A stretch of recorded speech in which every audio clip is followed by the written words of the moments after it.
जय हिंद दोस्तों, मैं आप लोगों के लिए लाया हूँ वेक्टर और स्केलर का वीडियो नंबर फर्स्ट। इस लेक्चर के अंदर मैं आपको बतलाऊंगा वेक्टर क्या होता है और वेक्टर को किस तरह से डिफाइंड किया गया है, और आगे हम आपको बतलाएंगे स्केलर के बारे में कि स्केलर क्या होता है। और अगला पॉइंट मैं आपको बतलाऊंगा रिप्रेजेंटेशन ऑफ वेक्टर, यानी वेक्टर को किस तरह से आप रिप्रेजेंट करते हैं और कर सकते हैं, इसके बारे में बतलाएंगे।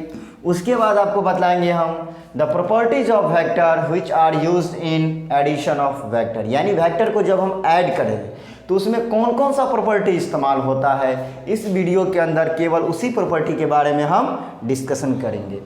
अगला है identification of resultant vector by triangle of addition, यानी ट्रायंगल लॉ ऑफ एडिशन की मदद से रिजल्टेंट वेक्टर को आप कैसे पहचान कीजिएगा, इसका पहचान करने का आपको हम तरीका बतलाएंगे। ठीक है, चलिए अगला पॉइंट है मेरा ट्रायंगल लॉ ऑफ एडिशन, यानी ट्रायंगल लॉ ऑफ एडिशन की मदद से दो या दो से अधिक वेक्टर को कैसे ऐड करेंगे हम, वही मैं बतलाऊंगा। ठीक है, ऐसे बेटर तो यही रहता है कि ट्रायंगल लॉ ऑफ एडिशन की मदद से आप एक बार में केवल दो ही वेक्टर को जोड़ सकते हैं, इसको दो से ज़्यादा वेक्टर को भी इसकी मदद से जोड़ सकते हैं, लेकिन वो थोड़ा कॉम्प्लिकेटेड हो जाता है। तो हम आपको ट्रायंगल लॉ ऑफ एडिशन में आपको बताएंगे कि कैसे दो वेक्टर को जोड़ेंगे ट्रायंगल ऑफ एडिशन की मदद से। ठीक है, तो चलिए हम आपको बतलाते हैं यहाँ पर वेक्टर के बारे में, और वेक्टर को किस तरह से डिफाइंड किया गया है इसके बारे में हम लोग जानेंगे कि वेक्टर को किस आधार पर इसको डिफाइंड किया गया और कैसे डिफाइंड किया गया है। ठीक है, तो चलिए हम स्टार्ट करते हैं। मान के चलिए यहाँ पे कोई कंटेनर है। ठीक है, इस कंटेनर के अंदर मैंने क्या किया, 4 kg का क्या किया, मैंने 4 kg का कोई मास को मैंने रख दिया। ठीक है, रख देने के बाद मान के चलिए आप में से कोई या हम ही इसको क्या करिएगा, माथे पर रख लीजिएगा, तो आपको कैसा लगेगा, थोड़ा भारी महसूस होगा। ठीक है, चलिए अब हम आगे काम करते हैं कि मान के चलिए ये कोई क्या है, ब्लॉक है। इस तरह से आप तो बचपन में ही करते हुएगा कि ये कोई ब्लॉक रहता है, इस पर क्या कर देते थे, फोर्स लगा देते थे, यानी बल लगा देते थे, यानी आप लोग खींचते थे। तो मान के चलिए 4 न्यूटन का बल आपने क्या कर दिया, इस पर लगा दिया, यानी एफ का वैल्यू कितना हो गया, 4 न्यूटन हो गया। तो 4 न्यूटन का बल लगाइएगा और जिस सरफेस पर आपने इसको रखा है वो बिल्कुल स्मूथ है। बिल्कुल कैसा है, स्मूथ है। स्मूथ का मतलब क्या, बिल्कुल चिकना है, इसमें कोई घर्षण नहीं है। तो ये ब्लॉक क्या करने लगेगा, मूव करने लगेगा। ठीक है, अब देखिए हम क्या करते हैं, इसमें 4 kg का और हम कोई मास रख देते हैं। ठीक है, रख दिया। रखने के बाद अब आपको हम कहेंगे कि बतलाओ इसका टोटल वजन कितना होगा, तो क्या बोलिएगा आप, 4 kg या 4 kg, कितना बोलिएगा, 8 kg। तो इस तरह आपने कैसे जोड़ दिया कि 4 kg या 4 kg कितना हो गया, 8 kg। तो इस तरह का जो एडिशन होता है हम लोग उसको बोलते हैं अलजेब्रिक एडिशन। जैसे कि मान के चलिए ये 2x हो गया प्लस 3x हो गया प्लस x हो गया, तो जो ये कितना मिलेगा, 3 और 2 5 है, कितना हो गया, 6x। तो इस तरह का, या फिर मान के चलिए 5 है प्लस 10 है प्लस 2 है, तो कितना हो गया, 10 और 5 15, 2 कितना हो गया, 17। तो इस तरह का जो एडिशन होता है इसको हम बोलते हैं अलजेब्रिक एडिशन, अलजेब्रिक एडिशन। और इस तरह का एडिशन आप बचपन से पढ़ते ही आए हैं। ठीक है, चलिए हम इसमें क्या करते हैं, ठीक इसके अपोजिट डायरेक्शन में 4 न्यूटन का बल और क्या करते हैं, हम इसमें लगा देते हैं। ठीक है, 4 न्यूटन का बल लगा दिया। अब बतलाइए ये बॉडी मूव करेगा, ये बॉडी मूव नहीं करेगा, क्या हो जाएगा, रेस्ट। रेस्ट का मतलब क्या, बिल्कुल स्थिर हो जाएगा, ये चलेगा ही नहीं। ठीक है, बिल्कुल विराम में हो जाएगा, रेस्ट में हो जाएगा।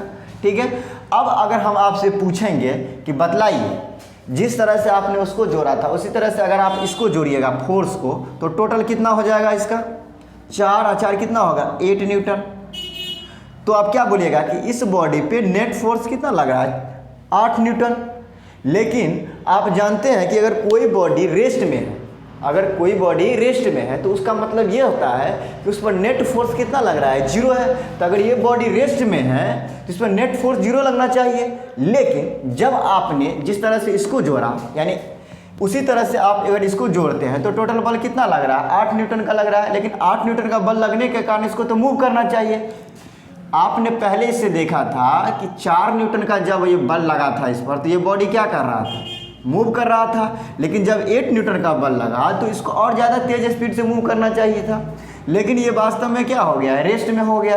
तो इसका मतलब ये हो गया कि जिस तरह से हम इसको जोड़ रहे थे, यानी मास को जोड़ रहे थे, ठीक उसी प्रकार से अगर हम फोर्स को जोड़ते हैं तो हमको सही रिजल्ट नहीं मिलता है।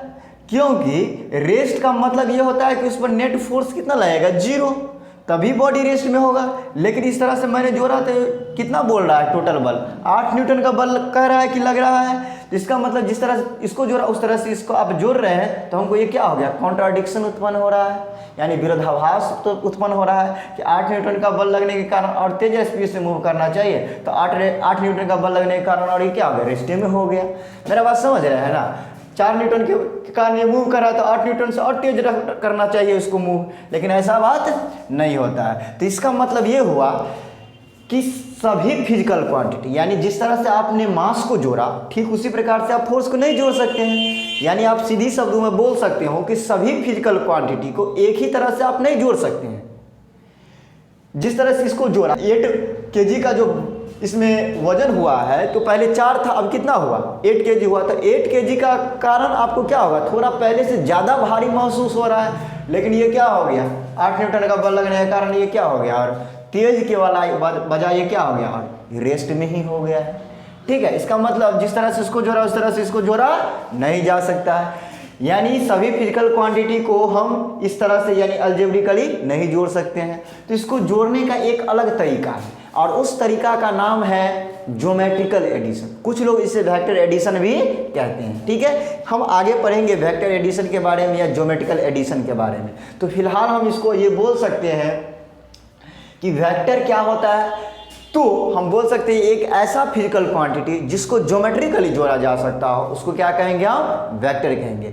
अभी आपको ज्योमेट्रिकली के बारे में कैसे जोड़ा जाता है, ज्योमेट्रिकल एडिशन क्या होता है या वेक्टर एडिशन क्या होता है, आप इसको पता, आप लोगों को पता इसके बारे में नहीं होगा। वो आगे हम इसी वीडियो में डिस्कशन करेंगे कि इस तरह से जोड़ा जाता है और ज्योमेट्रिकल एडिशन होता क्या है। ठीक है, तो चलिए सबसे पहले हम लोग करते हैं क्या, इसका डिफिनेशन देख लेते हैं कि अगर कोई पूछेगा कि वेक्टर क्या होता है तो आप क्या जवाब दीजिएगा। ठीक है, तो आप इस तरह से इसको डिफाइन कर सकते हैं वेक्टर को कि the physical quantity which can be added geometrically is called vector। ठीक है, एग्जाम्पल के रूप में आप लोग बोल सकते हैं डिस्प्लेसमेंट हो गया, डिस्प्लेसमेंट हो गया, वेलोसिटी हो गया, एक्सीलरेशन हो गया, etc आर वेक्टर क्वांटिटीज। ये सब क्या है, वेक्टर क्वांटिटी है। अब हम आपको बतलाएंगे स्केलर के बारे में कि स्केलर क्या होता है। तो चलिए जान लेते हैं स्केलर के बारे में कि स्केलर क्या होता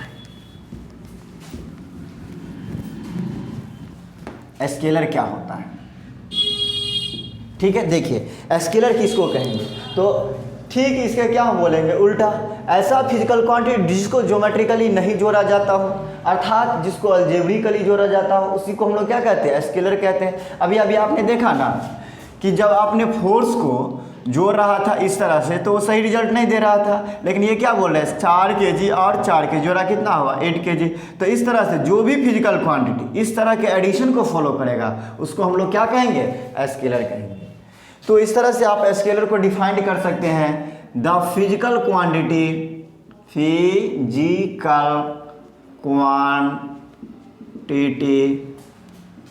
which can not be added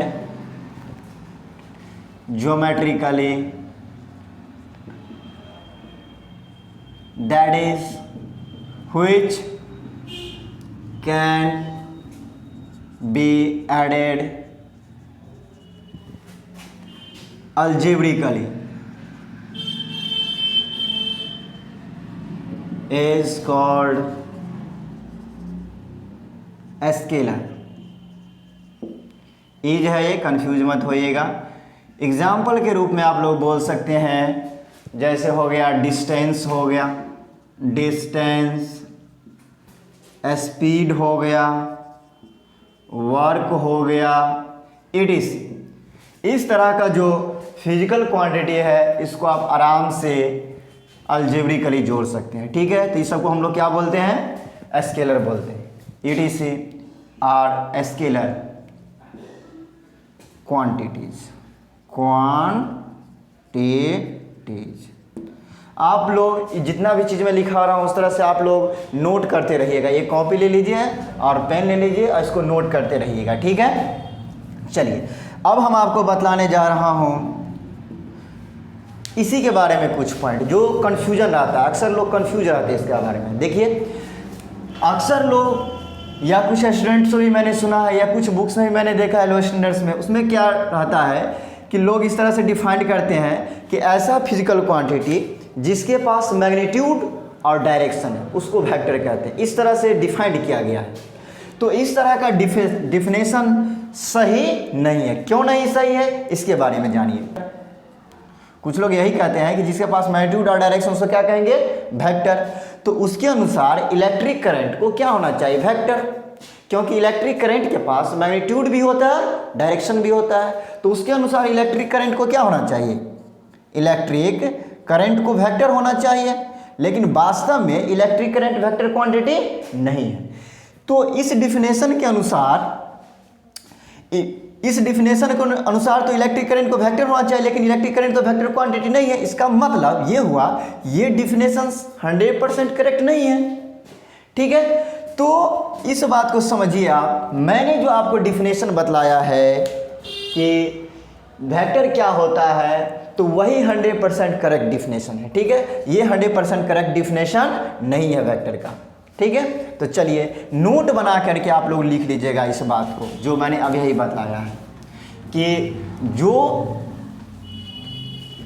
physical quantity के पास मैग्नीट्यूड भी है और डायरेक्शन है तो वह क्या होगा, वेक्टर हो भी सकता है और नहीं भी हो सकता है।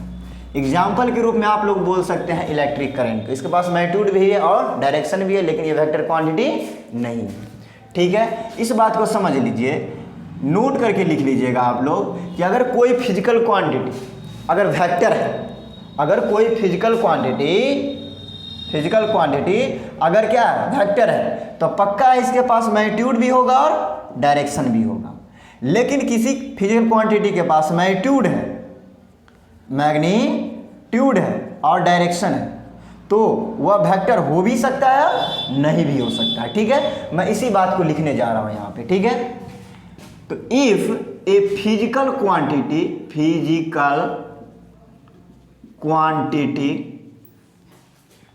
Is vector then it has both magnitude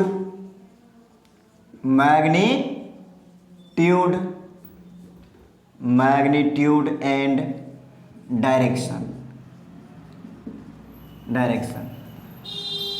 but if a physical quantity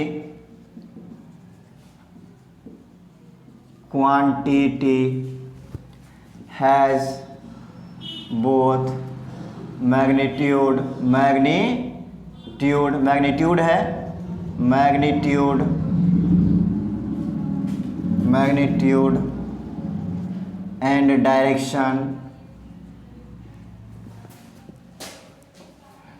then it may or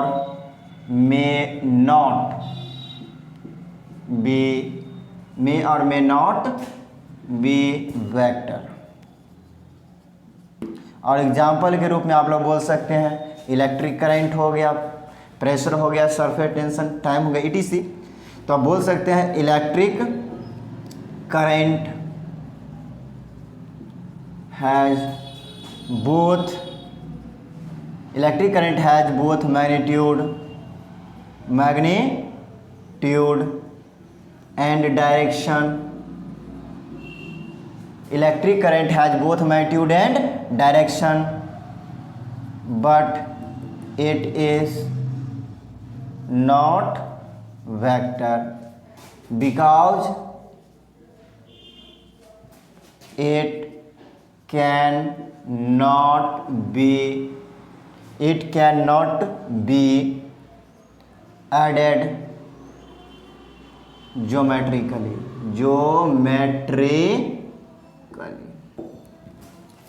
ठीक है। रिप्रेजेंटेशन ऑफ वेक्टर के बारे में देखते हैं। देखिए वेक्टर को रिप्रेजेंट करने का 3 तरीका है। वेक्टर को रिप्रेजेंट करने का कितना तरीका है? 3 तरीका। हम तीनों तरीका को अभी बारी बारी से डिस्कशन करेंगे। देखिए फर्स्ट तरीका देखिए, फर्स्ट है putting an arrow over a letter. Putting an arrow over a letter, इसमें क्या करते हैं हम? इसमें क्या करते हैं, एक लेटर के ऊपर एरो लगा देते हैं। जैसे कि एग्जांपल में देखिए, अगर हमको लिखना है वेक्टर ए, तो क्या करेंगे, लेटर ए लिखेंगे और उसके ऊपर एरो लगा देंगे। ठीक है, एरो का मतलब आप तो जानते ही होइएगा, रामायण महाभारत तो देखे ही होइएगा। तो उसमें आप क्या देखते होइएगा कि ऐसे करके रहता है। एरो का मतलब क्या होता है, तीर। रामायण महाभारत में देखे होइएगा क्या होता है, इस तरह से लोग ऐसे करके धनुष पर क्या करता है, बाण चढ़ाता है। तो ये जो देख रहे हैं ये वाला, इसी को हम लोग क्या बोलते हैं, एरो बोलते हैं। ठीक है, तो आपको क्या करना है, अगर हमको वेक्टर ए लिखना है तो लेटर ए लिखेंगे, उसके ऊपर क्या करेंगे, एरो लगा देंगे। अगर आपको लिखना है वेक्टर बी, तो क्या कीजिएगा, लेटर बी इस तरह से लिख दीजिएगा और उसके ऊपर एरो लगा दीजिएगा। अगर आपको लिखना है वेक्टर ए बी, तो क्या कीजिएगा, ए बी इस तरह से लिखिएगा, उस पर एक ही एरो लगाइएगा। अब ये नहीं कि यहाँ पर ए भी है और बी भी है तो दो है तो दो एरो लगा देंगे ऊपर, नहीं, ए बी है तो ए बी केवल लिखेंगे और उसके ऊपर एरो लगा देंगे। ठीक है, क्योंकि ये दोनों एक ही वेक्टर है। अगर हमको लिखना रहेगा वेक्टर सी डी, तो क्या करेंगे, सी डी लिखेंगे और उसके ऊपर एरो इस तरह से लगा देंगे। ठीक है, तो अभी अभी जो मैंने आपको बतलाया था इसके बारे में कि यहाँ देखिए, ये जो देख रहे हैं ये पार्ट, ये वाला, इसको हम लोग बोलते हैं हेड। क्या बोलते हैं, हेड।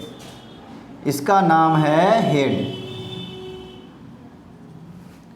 और यहां से यहां तक ये जो है इसको हम लोग बोलते हैं लेंथ।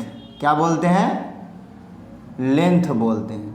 ठीक है, तो जो एरो का हेड होता है वो इंडिकेट करता है डायरेक्शन को, यानी हम बोल सकते हैं head of an arrow, head of an arrow indicates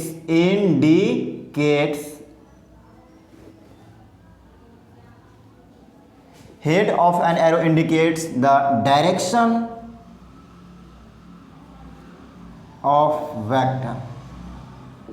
आप देखे होइएगा कि ऐसे करके रामायण महाभारत में ऐसे जो तीर चलाता है तो ये जो हेड वाला पोर्शन होता है वो जिस डायरेक्शन में होता है बाण उधरे जाता है।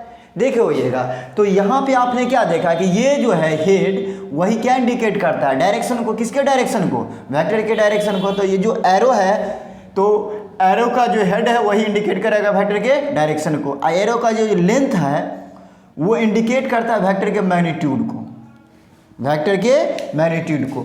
यानी ये लेंथ जितना बड़ा होगा उसका मैग्नीट्यूड उतना ही बड़ा होगा। मैग्नीट्यूड का मतलब ऐसे समझिए ना कि आप उसका जो, जैसे मैंने बोला एरो के बारे में, तो आप देखे होइएगा कि अगर स्पीड अगर हम सेम रखते हैं एरो का और उसका लेंथ अगर बड़ा हो जाएगा तो वो ज़्यादा घाव, किसी को ज़्यादा चोट पहुंचाएगा। ठीक है, तो उसका असर क्या होता है, ज़्यादा होता है। ठीक उसी प्रकार ऐसे समझिए कि लेंथ बढ़ा तो उसका क्या हो गया, मैग्नीट्यूड भी बढ़ा। तो मैग्नीट्यूड इंडिकेट करता है, यहाँ पे लेंथ इंडिकेट करता है मैग्नीट्यूड को। तो हम बोल सकते हैं कि length of the arrow, length of the arrow indicates the magnitude of vector। ठीक है, जिस तरह से मैं लिख रहा हूं उसी तरह से आप लोग कॉपी में नोट कर लीजिएगा। ठीक है, अब मैं आपको बतलाने जा रहा हूं कि अगर केवल आपको मैग्नीट्यूड लिखना है, कोई वेक्टर है और उसका केवल आपको मैग्नीट्यूड ही लिखना है, तो कैसे लिखेंगे। देखिए, हमको लिखना है मैग्नीट्यूड, देखिए मैग्नीट्यूड ऑफ वेक्टर ए। तो कैसे लिखेंगे हम, केवल या तो हम लेटर ए को लिख देंगे या हम वेक्टर ए लिखेंगे, इस तरह से क्या करेंगे, मॉड लगा देंगे। ठीक है, अगर हमको लिखना है मैग्नीट्यूड, क्या लिखना है, मैग्नीट्यूड ऑफ वेक्टर बी, तो क्या करेंगे, केवल हम बी लिखेंगे या वेक्टर बी इस तरह से लिखेंगे और उसमें मॉड लगा देंगे। इसको बोलते हैं मॉडुलस। क्या बोलेंगे, मॉडुलस, मॉडुलस ऐसे करके यहाँ पे लिख देता हूँ, मॉडुलस ऑफ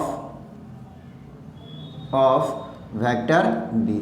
उसी प्रकार से अगर लिखना है आपको magnitude of vector A B, तो क्या कीजिएगा, डायरेक्ट आपको क्या करना है, ए बी लिख देना है और छोड़ देना है, या आप क्या कीजिएगा, वेक्टर ए बी इस तरह से लिखिएगा और उसमें इस तरह से मॉड लगा दीजिएगा। ठीक है, तो इस तरह से हम लोग क्या करते हैं, किसी वेक्टर के मैग्नीट्यूड को लिखते हैं। ठीक है, चलिए ये तो हो गया आपका फर्स्ट। सेकंड में हम लोग चलते हैं, यहाँ पर सेकंड का जो रिप्रेजेंटेशन है उसको देख लीजिए। सेकंड है putting a cap over a letter. इसमें हम लोग क्या करते हैं, जनरली इस मेथड का इस्तेमाल हम लोग यूनिट वेक्टर को रिप्रेजेंट करने के लिए करते हैं। ठीक है, generally it is used to represent unit vector. ठीक है, अगर हमको लिखना है यूनिट वेक्टर किसको कहेंगे, तो एक ऐसा वेक्टर जिसका मैग्नीट्यूड 1 हो और डायरेक्शन फिक्स हो, उसको क्या कहते हैं हम लोग, यूनिट वेक्टर कहते हैं। यूनिट वेक्टर के बारे में आप लोग अगले वीडियो का जो लेक्चर्स आएगा उसमें आप लोग देखिएगा, सारे वेक्टर के टाइप सब के बारे में बतलाएंगे, तो उसमें आपको बताया जाए कि यूनिट वेक्टर भी क्या होगा, वहाँ हम लोग डिटेल्स में जानेंगे। फिलहाल आप इतना जान लीजिए कि यूनिट वेक्टर क्या होता है, तो ऐसा वेक्टर जिसका मैग्नीट्यूड 1 हो और डायरेक्शन फिक्स हो, उसको क्या बोलेंगे हम, यूनिट वेक्टर। तो अगर हमको लिखना है यूनिट वेक्टर, अगर हमको ए लिखना है तो क्या करेंगे, लेटर ए लिखेंगे और उसके ऊपर क्या करेंगे, हम ऐसे करके कैप लगा देंगे। कैसा कैप है, ऐसे नहीं, और इस समय आप लोग देखे होइएगा लड़का सब क्या करता है, इस तरह से जो करा वाला टोपी जो इस तरह का नहीं होता है, गोलका वाला, ऐसे करके पहन लेता है। बस उसी टोपी को इस तरह से मैंने दिखाया है। ठीक है, तो यही जो है इसी को हम लोग बोलते हैं क्या, कैप। वो भी तो कैप ही है, टोपी ही हो गया। ठीक है, तो यहाँ पे क्या हो गया, अगर मैं लिखूँ कि यूनिट वेक्टर बी, तो क्या करेंगे, केवल बी लिखना है और उसके ऊपर ऐसे करके कैप लगा देना है। अगर हमको लिखना है यूनिट वेक्टर ए बी, तो क्या करेंगे, देखिए क्या करेंगे, ए बी हम क्या करेंगे, लिखेंगे और उसके ऊपर ऐसे कैप लगा देंगे। अब ये मत समझ लीजिएगा आप लोग कि यहाँ पे ए और बी दूगो है तो यहाँ पर दूगो कैप लगेगा, नहीं, ए बी एक ही यूनिट वेक्टर है तो उसके ऊपर एक ही कैप लगाना है। ठीक है, कॉन्सेप्ट क्लियर है। चलिए आगे हम आपको बतलाते हैं तीसरा में, by bold facing letter, by bold facing letter. इसमें क्या होता है, इसमें हम लोग क्या करते हैं, अगर हमको इस मेथड से इस्तेमाल कर, जैसे जनरली आपको इस मेथड को देखने को मिलेगा, एनसीईआरटी का बुक है या पुराने ज़माने का जो बुक सब मिलेगा उसमें इस मेथड का इस्तेमाल हो रहता है। ठीक है, इसमें हम लोग क्या करते हैं, इस मेथड से अगर किसी वेक्टर को डिनोट करना है तो कैसे करेंगे, अगर हमको लिखेंगे, कोई कहेगा कि इस मेथड से मतलब, तो हम क्या बोलेंगे कि वेक्टर ए अगर लिखना है तो क्या करेंगे, उसके फेस को क्या कर देते हैं, हम बोल्ड कर देते हैं। जैसे वेक्टर ए है ना, तो उसके फेस को मैं क्या कर दिया, बोल्ड कर दिया।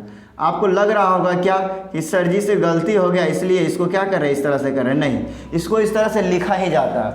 उसको क्या करते हैं, हम फेस को क्या कर देते हैं, बोल्ड कर देते हैं। ठीक है, ऐसे आप लोग बचपन में ही करते हो यार, कि अगर गलती हो जाता होगा तो क्या करते हैं, उसके फेस को क्या कर देते हैं, एकदम ओवर राइटिंग बार बार करके कोशिश करते हैं सही करने का, लेकिन वास्तव में यहाँ पे सही होने का कोशिश नहीं हो रहा है, उसको इस तरह से रिप्रेजेंट ही किया जाता है। जैसे कि अगर हमको लिखना है वेक्टर बी, तो क्या करेंगे, वेक्टर बी है ना, लिखना है तो इसका फेस जो है ना, इसको इस तरह से हम बोल्ड कर देंगे। देखिए मोटा कर दिया, क्या कर दिया मैंने, इस तरह मौसम मोटा कर दिया।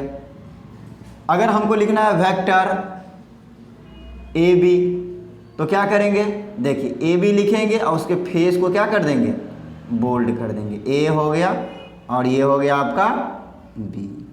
समझ में आ रहा है, चलिए ठीक है, ये हो गया आपका रिप्रेजेंटेशन ऑफ वेक्टर। देखिए अब हम जानेंगे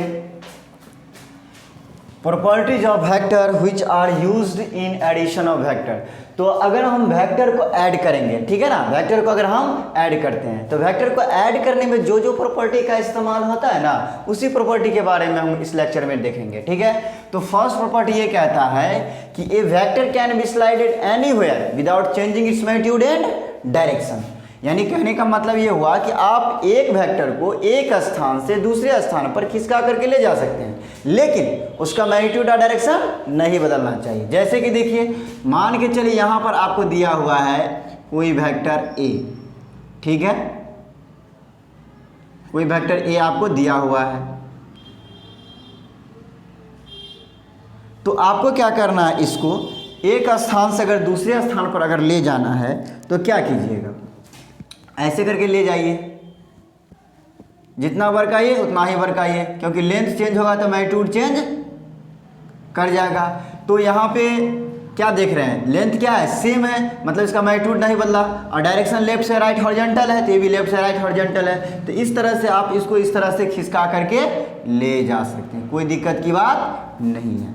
लेकिन अगर मान के चलिए कोई वेक्टर इस तरह से है बी, ठीक है, आप इसको क्या कर दिया, इस तरह से ले जा रहे हैं, तो आपने क्या देखा, वेक्टर बी का ये जो लेंथ है वो मैग्नीट्यूड को इंडिकेट करेगा, और इसका ये क्या है, डायरेक्शन को। तो यहाँ पे देख क्या देखा कि लेंथ इसका क्या हो गया, बढ़ गया है, मतलब इसका मैग्नीट्यूड क्या हो गया है, चेंज हो गया है। ठीक है, तो आप इसको इस तरह से नहीं ले जा सकते, क्यों, क्योंकि बिकॉज मैग्नीट्यूड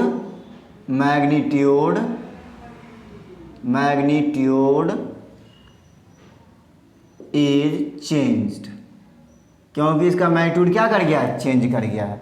अगर मान के चलिए इस तरह से कोई वेक्टर है, इस तरह से कोई वेक्टर है, और ये हॉरिजॉन्टल से मान के चलिए 30 डिग्री का एंगल बना रहा है एंटी क्लॉकवाइज डायरेक्शन में, तो इसको आप यहाँ से दूसरे जगह ले जा सकते हैं, लेकिन इसका डायरेक्शन नहीं बदलना चाहिए। देखिए जितना, ना ही मैग्नीट्यूड बदलना चाहिए। देखिए इसका लेंथ इतना है तो इसका भी लेंथ उतना ही होना चाहिए। ठीक है, और दूसरी बात, ये जो देख रहा है ये 30 है, तो ये भी कितना होगा, 30 ही हो गया। तो हम तो स्केल से बना नहीं रहे हैं, या आप लोग स्केल से बनाइएगा नहीं रही, तो ऐसे ही अंदाज़ा करके बनाइएगा कि लगभग क्या है, सेम ही है। तो इस तरह से आपने क्या देखा कि ये भी हॉरिजॉन्टल से कितना है, 30 है, तो इसको भी क्या है, हॉरिजॉन्टल से 30 ही लेना है। तो इस तरह से आप इसको स्लाइड करके ले जा सकते हैं। ठीक है, ये मान के चलिए वेक्टर सी है, तो ये वेक्टर क्या हो गया, सी। इस तरह से आप ले जा सकते हैं, लेकिन इस तरह से नहीं ले जा सकते हैं। अगर कोई वेक्टर ऐसे है, ऐसे मान के चलिए ऐसे है, या ऐसे समझिए ऐसे है, ऐसे है, एंगल कितना बना दिया, थीटा है, थीटा है, ये भी एंगल क्या हो गया, थीटा। तो जितना बड़ा लेंथ उतना ही बड़ा ये लेंथ मैं ले लेता हूँ। अब देखिए यहाँ क्या इस वेक्टर को इस तरह से स्लाइड कर सकते हैं? नहीं कर सकते हैं। क्यों नहीं कर सकते हैं? क्यों? इसका डायरेक्शन जो है ऐसे है और इसका डायरेक्शन ऐसे हो गया। यहाँ मैग्नीट्यूड तो ठीक है लेकिन डायरेक्शन क्या हो गया? उल्टा हो गया, यानी डायरेक्शन चेंज कर गया। तो हम लिख सकते हैं डायरेक्शन, इसको इस तरह से खिसका करके नहीं ले जा सकते हैं। डायरेक्शन इज चेंज्ड, डायरेक्शन क्या हो गया? चेंज्ड हो गया। ठीक है, तो हम लिख सकते हैं इस प्रॉपर्टी में a vector can be slided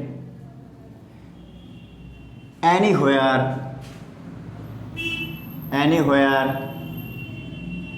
without changing its magnitude, ऐसा है magnitude and direction। एक वेक्टर को आप एक स्थान से दूसरे स्थान पे ले जा सकते, लेकिन इसका मैग्नीट्यूड और डायरेक्शन बिना बदले। सेकेंड प्रॉपर्टी क्या कहता है उसको देख लीजिए।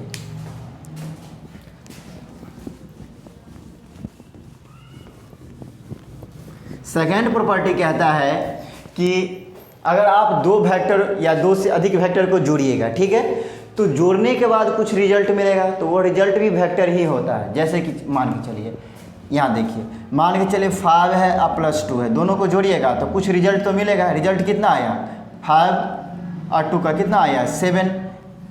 ठीक उसी प्रकार से वेक्टर ए को, और मान के चलिए कोई वेक्टर ए है या कोई दूसरा वेक्टर बी है, और भी वेक्टर हो सकता है एडिशन में रख सकते हैं इसमें जोड़ने के लिए। तो इस दोनों को जोड़ने के बाद कुछ रिजल्ट मिलेगा ना, कुछ तो रिजल्ट मिलेगा, रिजल्ट तो मिलेगा। तो ये जो रिजल्ट मिलता है ना, वो रिजल्ट भी क्या होता है? वेक्टर ही होता है। और ये वेक्टर होता है इसलिए इसका जो जोड़ने के बाद जो रिजल्ट मिलता है उसको हम लोग बोलते हैं रिजल्टेंट वेक्टर। क्या बोलते हैं? Resultant vector. बात समझ में आ गया? दो या दो से अधिक वेक्टर को जोड़ने के बाद जो रिजल्ट होता है वो वेक्टर होता है। इसलिए दो या दो से अधिक वेक्टर को जोड़ने के बाद जो फाइनल रिजल्ट मिलता है वेक्टर वाला, उसको हम लोग बोलते हैं रिजल्टेंट वेक्टर। क्या बोलते हैं? Resultant vector. तो हम यहाँ पे लिख सकते हैं कि if we add 2 or more vector